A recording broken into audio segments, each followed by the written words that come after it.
You ask Tiger to solve. This deals with linear equations with one unknown.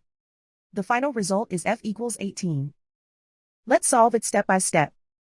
Group all constants on the right side of the equation. Add 20 to both sides. Simplify the arithmetic.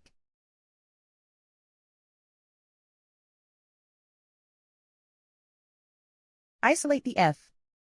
Divide both sides by 4. Simplify the fraction. Find the greatest common factor of the numerator and denominator. Factor out and cancel the greatest common factor.